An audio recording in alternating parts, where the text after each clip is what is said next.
everybody, and welcome to this next session in the Welcome to Melbourne series, specifically for our new biomed students. My name is Fiona and I'm part of the Student Services team here at the University of Melbourne, and I'm going to be your host for the next 30 minutes for this session all about the Bachelor of Biomedicine. Before I do get started and introduce our speakers for this webinar, I'd first like to acknowledge that the University of Melbourne, our main Parksville campus, is on the lands of the Wurundjeri people, who have been the custodians of this land for more than 40,000 years. The university also has other campuses and sites around Victoria as well.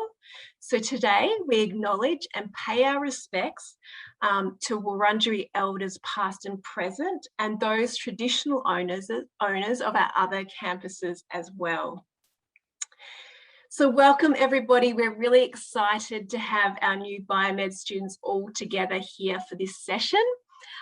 All united by your interest in contributing to the health and well-being of communities around the world, and about to commence a journey together that will no doubt lead you all into a really exciting career in medicine or professional health.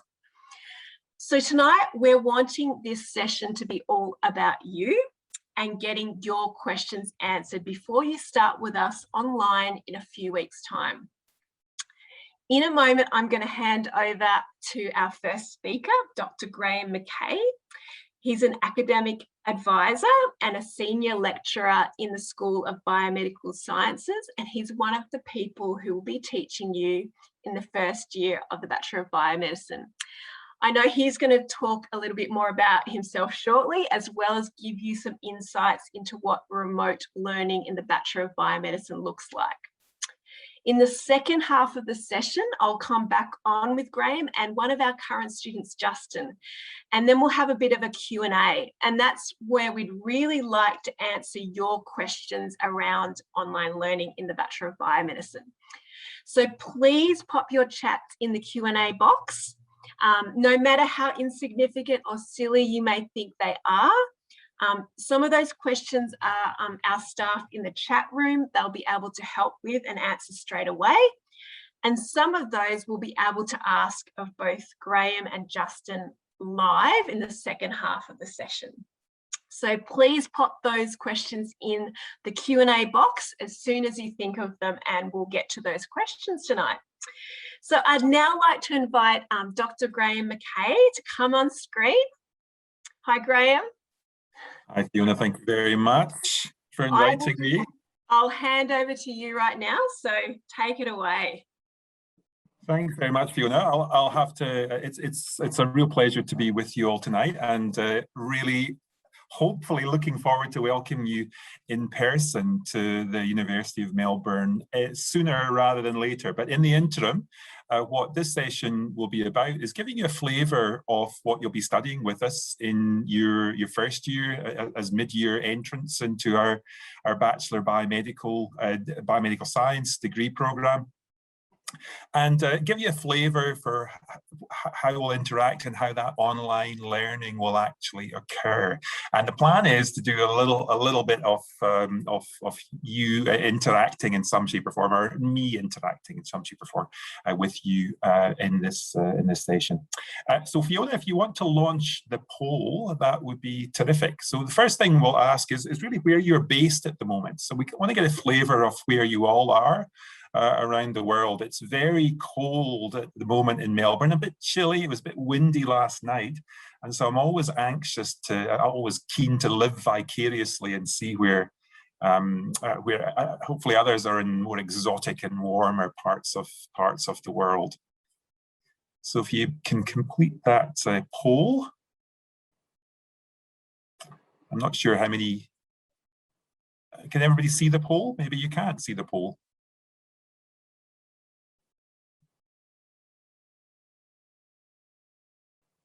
Are we getting any respondents? Oh, it's gone. There we go. There we go. Fantastic. So about half of you are in Southeast Asia, and Terrific. So we've got a reasonable spread across the globe, and I'm sure, given that many of you are in the northern hemisphere, hopefully a little bit warmer and more pleasant for you. Melbourne is lovely weather. I'll not put you off Melbourne, but this time of year we're having a little bit chilly times, but some terrific snow. So for the skiers amongst you, there's something to look forward to. So many of you maybe didn't realise that Australia has got quite some skiing, some mountains not that far from Melbourne, where depending on the season, you can get some terrific skiing in. Anyhow, so I thought I'd briefly introduce you to myself. And my name's, as Fiona said, Graeme Mackay, and you might have guessed from my accent and the fact that I didn't start up by saying g'day, that I'm not actually Australian. So I'm an immigrant to Australia, and I come from the university. Well, I come from Scotland, laser pointer up, and I studied at the University of Glasgow, this fine Gothic-looking building up here.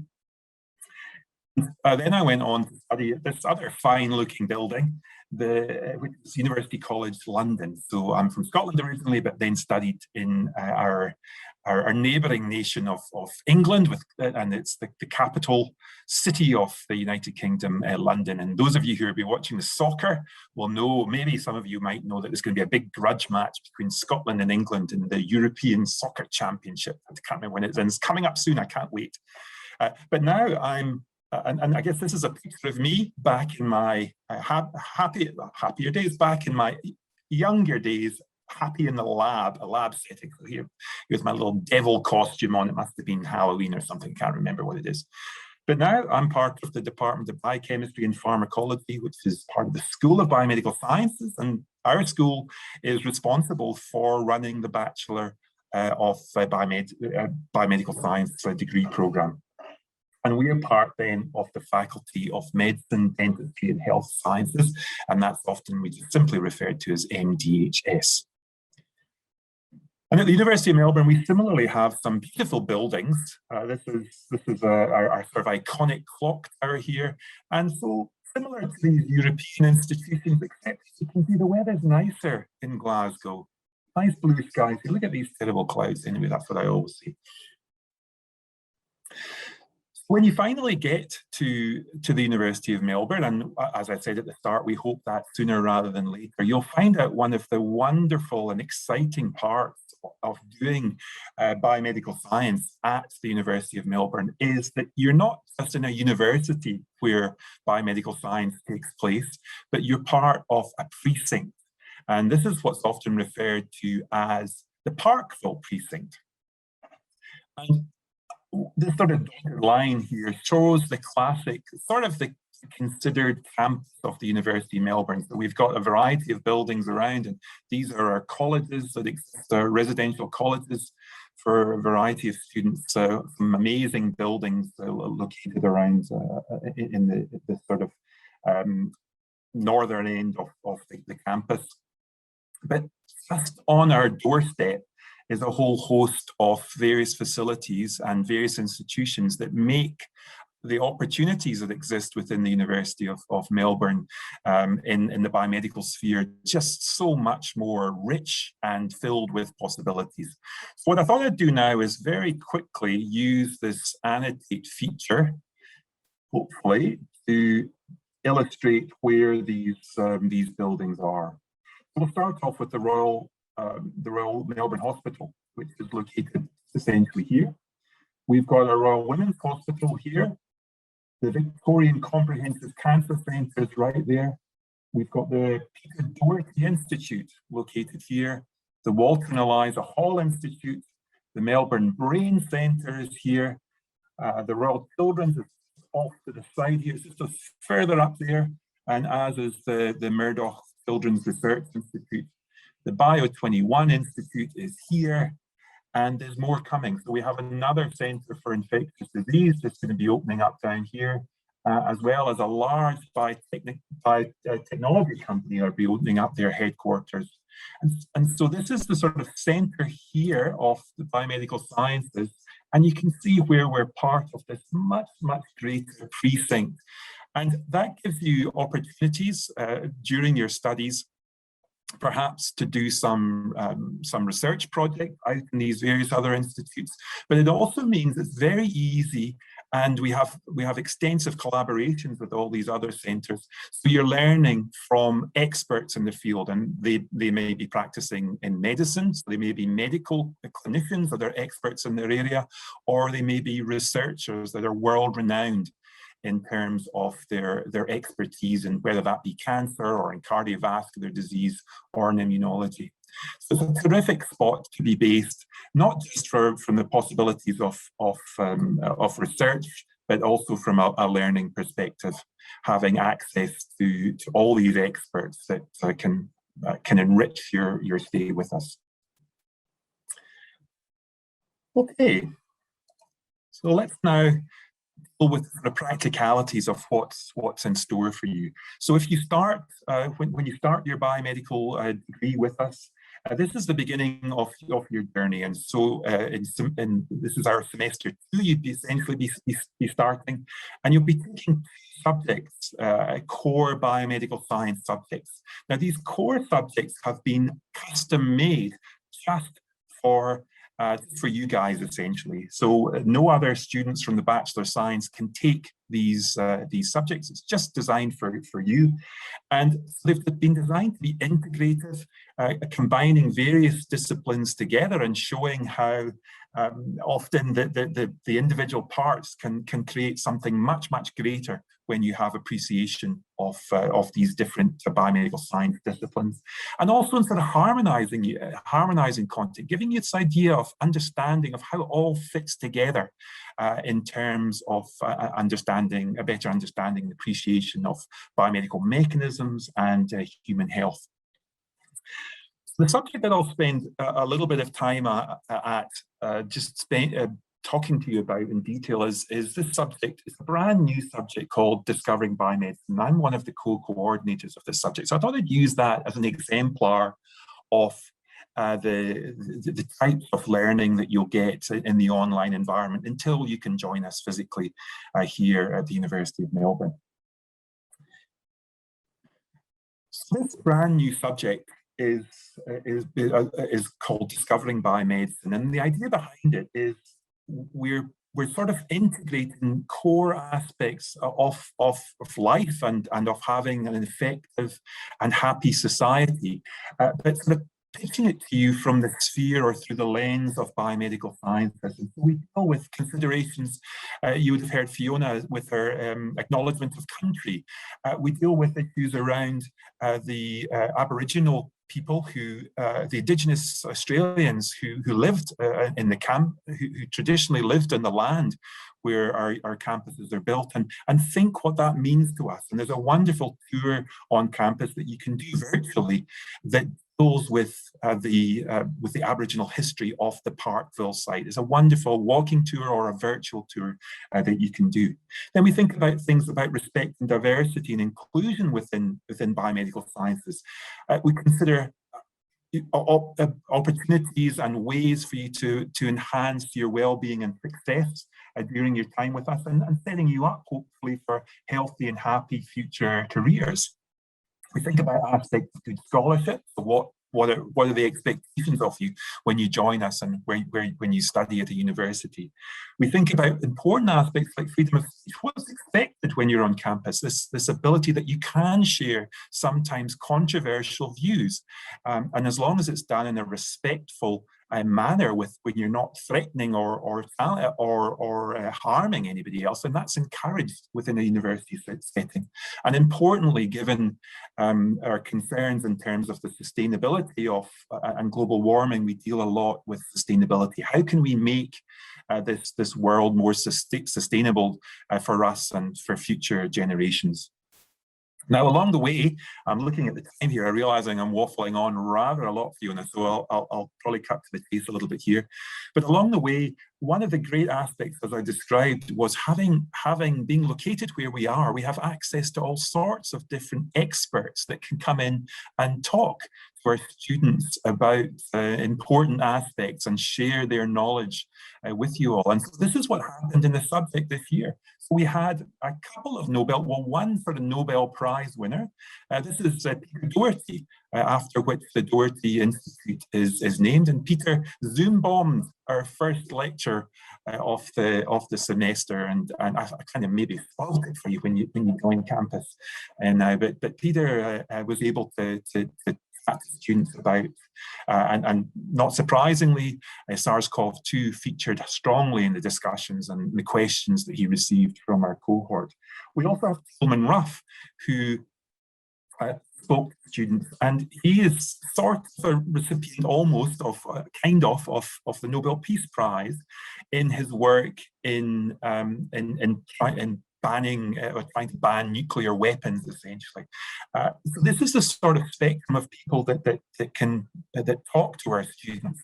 David Vo from the Walter and Eliza Hall Institute that spoke about the research integrity, as well as other eminent researchers. We have Luke Birchall, who's Australia's first Indigenous cardiologist, spoke to our students. So a terrific cast of speakers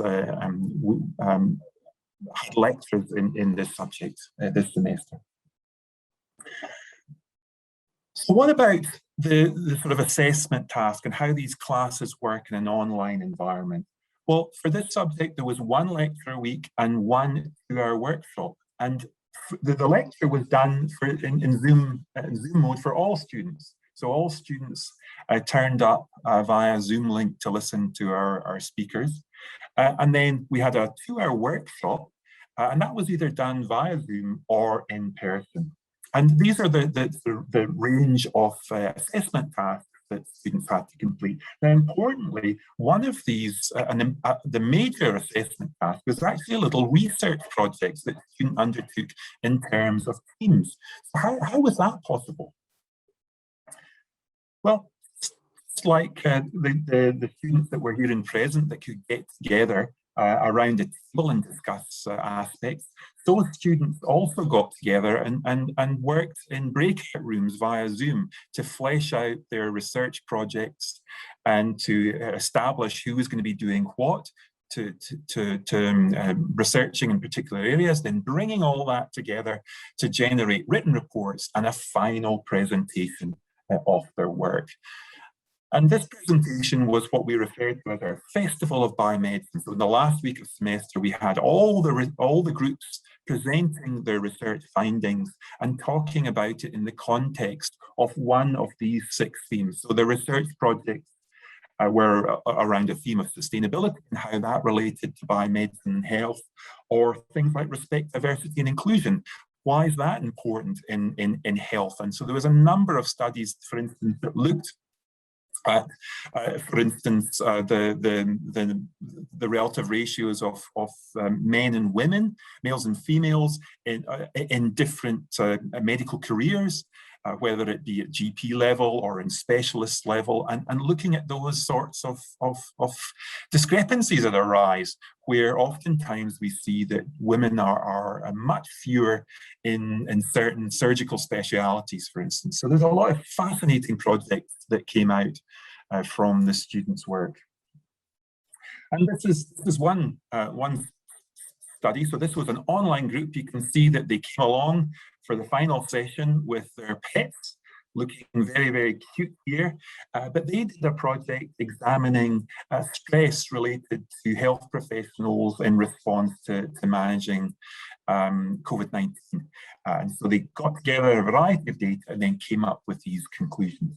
And I think the thing that was very, very clear from these online presentations was that the quality and the caliber of the projects and the presentations were absolutely equivalent to the groups that were presenting face-to-face. So in terms of that, there was no equity issue in terms of student marks for their final projects.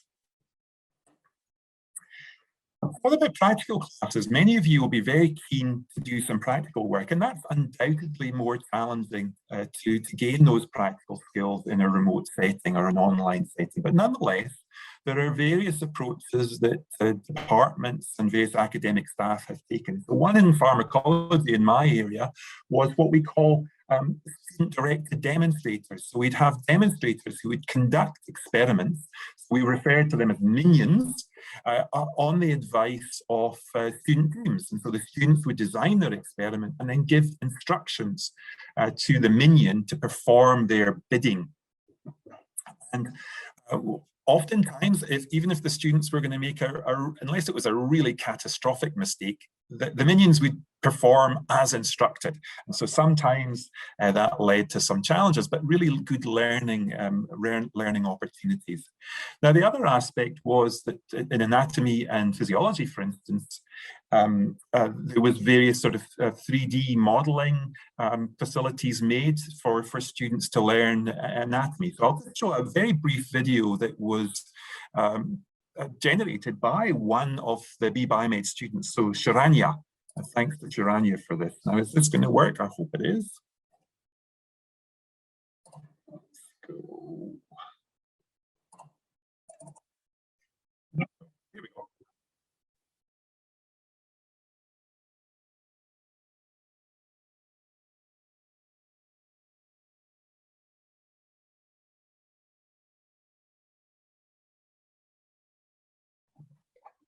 Graeme, we can see the video, but we can't hear it. We can't hear it. Okay. I'll have to.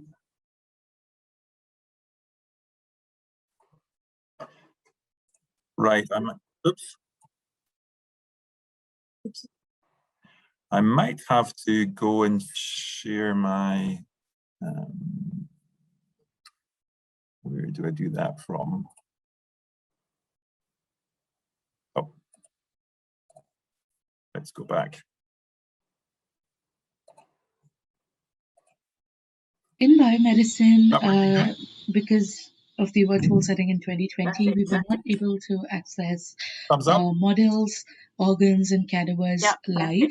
So our subject coordinators developed these very cool animations. I believe anatomy can be learned only with a lot of visual component to it, because it's really difficult to imagine organs that we generally can't see with the naked eye.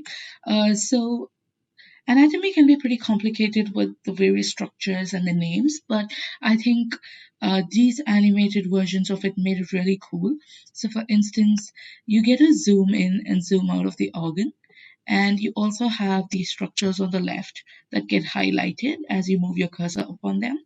So it kind of enables better learning, understanding, visual picturization, or mental mapping, as I call it. So it makes the workload easier and also the subject way more interesting. The Department of Physiology has developed these for various systems of the body, and they just activated, like certain systems are activated for the cohort based on the course content. And I think these are really a cool and amazing way of learning, not just structures, but also the basic underlying physiology. They also come in with integrated formative question and quizzes, so that you are kind of up to date with what you've learned. So it kind of keeps a track on your understanding of the different concepts that has been proposed. So pretty cool way of introducing the lab component of the subject in a virtual setting. Perfect. Thanks, Sharanya, for generating that video. Now, I'm conscious of time, Fiona, so we want to ensure we've got plenty of time for questions. Well, I'll just very briefly go through this slide. I think it's an important one. So top tips for your learning in an online environment. So tip number one is attend your classes. So try and get into a routine for the semester where you're attending your classes. That's incredibly important. Many of your lectures will be synchronous, so they'll be running live. So get into that habit of setting up your schedule and attending those classes. Engage when those lectures are playing. Take notes, ask questions, and that's one of the terrific things of Zoom chat, is we've seen much greater student engagement. So we're looking to actually have chat chat feature enabled somehow in our face-to-face lectures from here on in. So that was one of the real positives. When you go into breakout rooms in your workshops or in your various tutorials or your practical class subjects, wherever possible, try and get your webcam on, use your audio wherever possible. It's a great way to interact, to show you're part of it, and to get some friendships going and some interactions with other students and with staff. Use the discussion forums. All subjects will have a discussion board of some sort, so use that to post questions and answer questions. And remember that just because you're studying from overseas, for instance, we haven't forgotten about you as staff. We know you're there, and so we're always happy to interact with you. So we can arrange Zoom meetings, and oftentimes many of the lecturing staff have office consultation hours. So book a slot and come and have a chat with us. This is just a couple of little things. Get your webcams on if you can, get your mics on, regardless of the little how cute your photograph is that you might show there. We really like to see you, we like to hear from you. Thanks to you all, and you can see from this the diverse range of speakers and various academic staff. This is a snapshot from our first year biome subject, where you can see the various academic staff that are involved in teaching you all. So looking forward to seeing you in our classes this semester coming up. And I'll stop sharing now and go back. So sorry I overran a bit. No, you're right. That's all good, Graeme. Thank you so much. Great to get some insights into particularly the new Discovering Biomedicine subject that is now built into the first year of biomedicine, and also to see some of the 3D modelling as well that students can participate in. So that's fantastic. Absolutely. Justin, I'm going to invite you to come on screen now. Thank you so much for being here tonight, Justin. I might actually throw our first question to you, Justin. Obviously, you know, maybe you could start by telling us a little bit about what you're studying now, and also, obviously, you studied biomedicine online in 2020, I know. So maybe some of the benefits of studying online, and then maybe some of the challenges and how you overcame those. That would be great to hear. Yep, sure, no worries. So, yeah, so hi everyone, so I'm Justin, and right now I'm studying honours in a Bachelor of Biomedicine, and specifically in the Department of General Practice. So yeah, so just in regards to, I guess, the benefits of studying online, so obviously the COVID-19 pandemic happened last year, and so everything was moved online, but I think there were actually some benefits. So one being that you didn't really have to travel because you had to do things at home, and so I think that kind of helps to reduce a bit of the stress in terms of like traveling and like traffic, and also I guess if you've got morning classes, you can kind of sleep in that little bit more, I guess. But also with the online setting, there is more flexibility as well. So particularly if you've got classes that are recorded and do not have mandatory attendance, you have the liberty of, I guess, finding the time to watch those lectures or classes at your own convenience, and particularly for those who are living in a very different time zone to Melbourne, or have, I guess, other commitments such as work, it can be really helpful to have that flexibility as well. And also, I guess in terms of the fact that it's flexible though, you do have to be more self-disciplined, and I think that's one of the benefits that come out of this, because you just have to be a bit more disciplined in comparison to, say, in person, where you physically rock up to classes and everything. You kind of have to set up a routine so that you're able to get through your lectures and learn content in an efficient manner. I think just for some of the challenges though, given that it's on an online setting, there's obviously many distractions. And so I think just one way of, I guess, rectifying that issue might be to, as I said, set up a schedule, and also to set up, I guess, blocks of time for studying as well. So my go-to strategy is to use actually a Pomodoro timer. So that's basically where you set 25-minute study intervals. And basically the benefit of that is that the short intervals means you get to concentrate more on your task and kind of achieve more in less time, basically. And so I guess stretching onto that, try to set mini deadlines so that you're not, I guess, feeling overwhelmed with any assignments or any tests that you have to study as well. And just to, I guess, touch on group work, because that's going to be inevitably a part that that you guys as students will experience. In the online setting, I guess it can be a bit hard, it seems, to, I guess, like communicate with others. But because you've got like social media platforms and all sorts of various communicative platforms, use that to your advantage, to, I guess, communicate with people, to update them, for example, and also to just like, if you need any help, just reach out to your fellow classmates as well. I think also, I guess one of the kind of seemingly disadvantages is that you're not actually on a campus. But one way of rectifying that, especially in terms of the in-person factor, is to actually find a group of friends, whether that be, I don't know, from your tutorials or your pracs. You can kind of just reach out to them and say, oh, like, hey, I don't know, would you like to catch up, for instance? And you can use them as your study buddies and just to have people to talk to, because obviously university is about studying, but it's not just about studying. You also should, I guess, have a life outside of studying. So like meeting new friends and participating in university life, such as through the clubs and societies that we have. So yeah, that's my answer. Thank you, Justin. That was a great answer and some great tips there as well. Graeme, one of the questions that has come in from our students listening in today is just around how the dual delivery mode of the Bachelor of Biomedicine works. So comment on that. That will vary a little bit from subject to subject. And one of the great things about study at university that you'll find out is it's not that homogenous, as it were. And so what's good about it is people have different ways of doing things, and they believe firmly that particular ways are better rather than others. So you'll see a little bit of diversity in structure between the different subjects that you do. So for instance, some of the subjects that I'll do for our lecture component, we'll have a face-to-face lecture happening, and then there'll be a live zoom out of the lecturer giving that lecture. So that's the sort of dual delivery that'll happen in that situation. In other situations, for instance, you may have separate classes. So in workshops, just like we did with the first year subject, we had a face-to-face groups.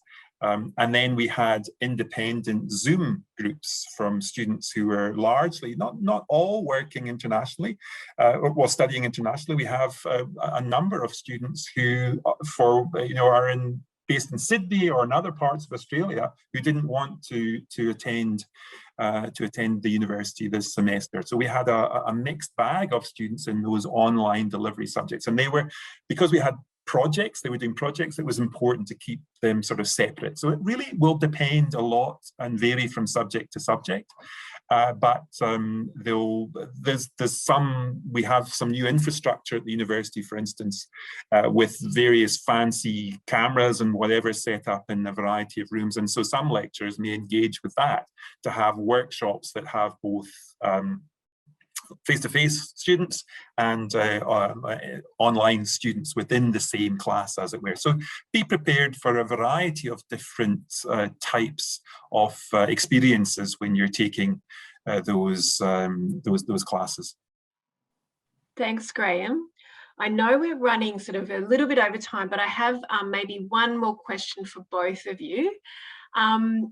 Graeme, first of all, I'll go to you. Like you mentioned before that, students, are supported by the academic community that they're a part of.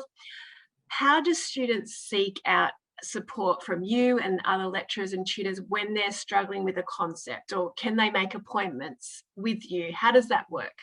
Yeah, absolutely. So that's a really important point, Fiona, and in that if you're studying overseas, you can, because you're not physically on campus, there is a tendency for you to perhaps sense that you're not really part of this, perhaps. But rest assured that you're very much part of our considerations and our thoughts at the university, and you have access to all the wonderful resources and support that the university offers. The university is a very large institution, and as well as having an opportunity to contact the academic staff that you're getting your lectures from or your classes from, there's also other aspects. There's a library, there's other support avenues in terms of academic skills that you all have access to and are encouraged to seek out.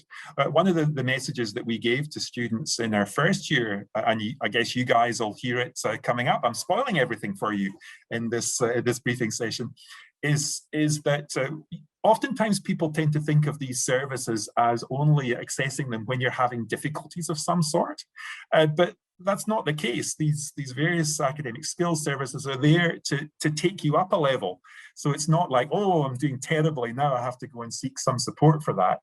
If you're doing pretty good, have a look at what's there, because it can boost you up even higher, or you can learn new skills about reference managing, various other things like that that can enrich you. But in terms of if you have a difficulty with a topic in a lecture, then discussion boards are probably a really good way to start with. That's what we encourage our students. If you've got the question, it's likely that others in the class will. So put it out there, and you start building a momentum in the subject where you post questions, you answer questions, and you build up this wonderful collaborative network of interactions with your peers in the subject. And academic staff then are looking at that, watching those answers emerge, and clearly if they're off track, or if you're going down some sort of really quite dubious route, then we'll intervene at that stage.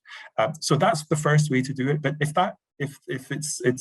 that's not solved, or if you've got larger concerns, then the easiest way is to email the subject. So often we have a subject email address, and that's the best way to approach the coordinators, as it were. Oftentimes we get lots and lots of emails, and so it can be easy to get missed out. If you contact the subject email address, then it's there. We open it up in the morning, and we know exactly what it relates to. And then, as I said, most academic staff now have consultation hours. You can book a slot during that period and just come along and raise your questions, and fingers crossed you'll get them answered satisfactorily and get to know a little bit more about the staff that are running the subject as well. So that would be my tips. Thank you so much, Graeme. It's really good to know that, you know, the staff and the academics are available to our international students while they're studying remotely. And Justin, one final question for you. Obviously, you know, being a part of the Bachelor of Biomedicine, there's lots of opportunities for students to join in with clubs and societies. And I'm thinking of the Bachelor of Biomedicine Student Society. I'm not sure if you're a part of that society, or if you know of students who are, or if you've been a part of any other clubs, but how does that work on the online environment now? Any insights would be great. Yeah, so no, that's a really good question. So I have myself participated in some of the events in the Biomedical Student Society, but mostly it was, I guess, in the in-person kind of format. But during 2020, obviously when things went online, most things were held online, and so they still do provide quite a lot of, I guess, services and events and opportunities as well. So one being, for example, the academic support. So consistently, the BSS, they hold like revision lectures prior to any mid-semester tests or any exams, and so often they're either free, or perhaps you pay like a really small price for charity, and so that's a really good way of actually helping you to like learn and revise the content that you're learning. I guess not only that though, there's also like the social event side of things, and so throughout lockdown, and there's always been these trivia nights and game nights that's been held as well. And I guess just more broadly though, you can actually seek a membership at the BSS for I think around $10, and so they'll actually give you discounts on like all types of events, so not just in-person events but also online events as well. So that's one of the perks as well. Even though you're overseas, you can still participate in the BSS. And just one final point is that you might feel that as international students that you're kind of feeling a bit isolated, but that's definitely not the case, because for every cohort, there's actually a Facebook group that students like you guys can participate, and especially for the mid-year intake, there's actually a group specifically for mid-year students. And so from that Facebook group, you can actually reach out to your fellow colleagues and actually get to know them better as well. And also, just briefly beyond BSS though, that the UMSU, so that's the student union, they also offer similar services to what the Biomedical Student Society has. So such as, I guess, like peer support groups as well, and also like pen pals and other kind of Discord chat groups as well to also meet other students. So just in sum, there's actually a multitude of ways in which you can actually get connected to other students who are in the same situation as you. Thank you so much, Justin, and thank you, Graeme. I think we're going to have to wrap it up here. Apologies to our audience for going over time, but we hope that this has been a valuable session for you. We thank you for tuning in.